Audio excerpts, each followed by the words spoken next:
సమగ్రంగా స్టడీ చేసిన తర్వాతే కులగణన చేశామని హడావిడిగా చేసింది కాదన్నారు ముఖ్యమంత్రి రేవంత్ రెడ్డి. బీసీ సంఘాలతో భేటీ అయిన రేవంత్ 42% రిజర్వేషన్లపై చర్చించారు. రెండో విడత సర్వేకు అవకాశం ఇచ్చినా కేసీఆర్, కేటీఆర్, హరీష్ రావు ఎందుకు పాల్గొనలేదని ప్రశ్నించారు. విద్యా వ్యవస్థను మరింత పటిష్టం చేసేందుకు సమగ్ర విధానాలను తయారు చేయాలని విద్యా కమిషన్కు సూచించారు సీఎం రేవంత్.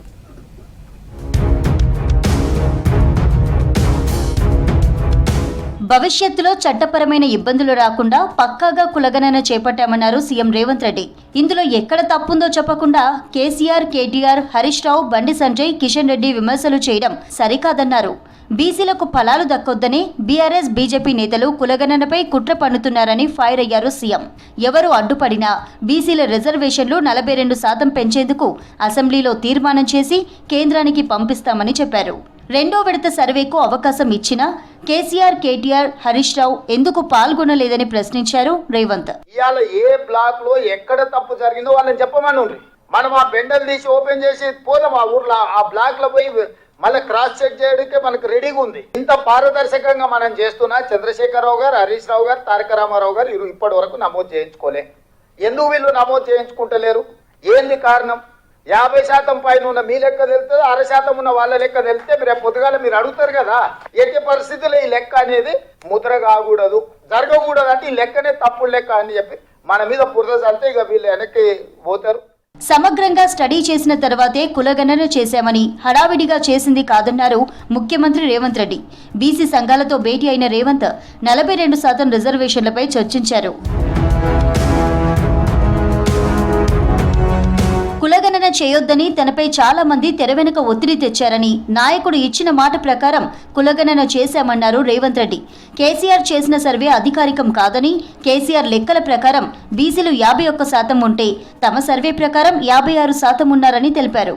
ఈ లెక్కన బీసీ జనాభా పెరిగినట్టా తగ్గినట్టా అని ప్రశ్నించారు రేవంత్.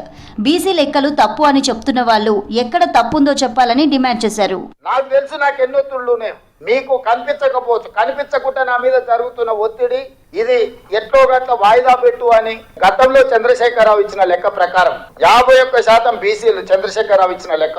ఇవాళ మనం ఇచ్చిన లెక్క నేను చెప్పదలుచుకున్నా 56.33%. 51% ఎక్కువనా? 56.33% ఎక్కువనా? మిత్రులారా మీరు చెప్పండి, బీసీల లెక్క తగ్గిందా పెరిగిందా? 6% దాదాపుగా పెరిగితే ఈ రోజు ఎవడో వస్తాడు బీసీల లెక్కలు తగ్గించాడు రేవంత్ రెడ్డి, బీసీల లెక్కలు తగ్గించిందంటాడు. తాము చేసిన సర్వే 100% కరెక్ట్ అని ప్రతిపక్షాల ఉచ్చులో బీసీ సంఘాలు పడొద్దని అన్నారు రేవంత్. తాను చేయాల్సిందంతా చేశానని, కాపాడుకోవాల్సింది బీసీలేనన్నారు. తెలంగాణలో కులగణన సర్వే చరిత్రలో నిలిచిపోయేదన్నారు. ఎంతో మంది సీఎంలకు రాని అవకాశం తనకు వచ్చిందన్నారు.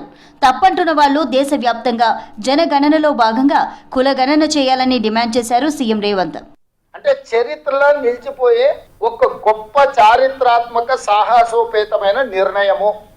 ఎవరైనా ఈ దేశంలో ఒక నివేదిక గురించి చర్చించాలంటే తెలంగాణ రాష్ట్రం గురించి, రేవంత్ రెడ్డి గురించి మాట్లాడాల్సిందే. ఇది చరిత్రలో నిలిచిపోయే చారిత్రాత్మకమైన సందర్భము. చరిత్రలో ఒక గొప్ప అవకాశాన్ని జారవిడ్చుకుంటే అంతకంటే రాజకీయ అజ్ఞానం గాని లేకపోతే దురుద్దేశం గాని ఇంకోటి ఉండదు. ఈ రోజు మనం చేసిన లెక్క 100% పక్క. ఎవరు ఏం చెప్పినా నమ్మకండి మిత్రులారా. ఇవాళ మీరు ఈ లెక్కను తప్పు వాటి రటిక దేశంలో లెక్కనే లేదు.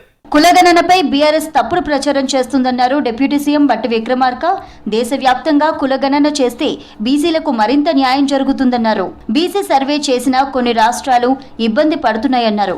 ఎన్ని ఇబ్బందులు వచ్చినా బీసీల కోసం వాటిని ఎదుర్కోవడానికి సిద్ధంగా ఉండాలని నేతలకు సూచించారు.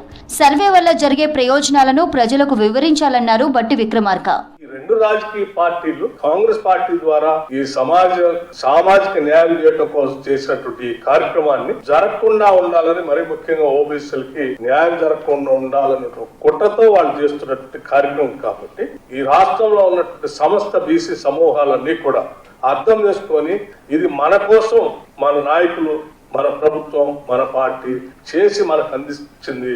దీన్ని మనం టార్చ్ లాగా తీసుకొని రాష్ట్రంలో దేశవ్యాప్తంగా కూడా ఇది జరగాలని డిమాండ్ చేయడం ద్వారా మనం ఇంకా ఈ సామాజిక న్యాయం చేయడానికి ఉపయోగపడుతుంది. కాబట్టి ఆ క్రమంలో దీన్ని ముందుకు తీసుకొని పోవాల్సిందిగా నేను మీ అందరికీ విజ్ఞప్తి చేస్తా ఉన్నాను. బీసీలకు 42% రిజర్వేషన్లు పెంచుతూ మార్చి మొదటి వారంలో అసెంబ్లీ ప్రత్యేక సమావేశమై బిల్లును ప్రవేశపెట్టనుంది ప్రభుత్వం. ఆ తర్వాత తీర్మానాన్ని కేంద్రానికి పంపనుంది. కేంద్రం 9వ షెడ్యూల్లో చేర్చితే బీసీ రిజర్వేషన్లు 42% పెరగనున్నాయి. ఈ ప్రక్రియనంతా వీలైనంత త్వరగా పూర్తి చేసి పంచాయతీ ఎన్నికలకు వెళ్లాలని రేవంత్ సర్కార్ భావిస్తోంది. రాష్ట్రంలో విద్యా వ్యవస్థ బలోపేతం కోసం తయారు చేసిన రిపోర్టును సీఎం రేవంత్ రెడ్డికి అందజేశారు విద్యా కమిషన్ చైర్మన్ ఆకునూరి మురళి. జూబ్లీహిల్స్లోని సీఎం నివాసంలో రేవంత్ రెడ్డితో విద్యా కమిషన్ చైర్మన్ సభ్యులు భేటీ అయ్యారు. ఇంటిగ్రేటెడ్ రెసిడెన్షియల్స్తో పాటు అన్ని ప్రభుత్వ పాఠశాలల అభివృద్ధికి చేపట్టాల్సిన చర్యలను చైర్మన్ ఆకునూరి మురళి సభ్యులతో సీఎం రేవంత్ చర్చించారు.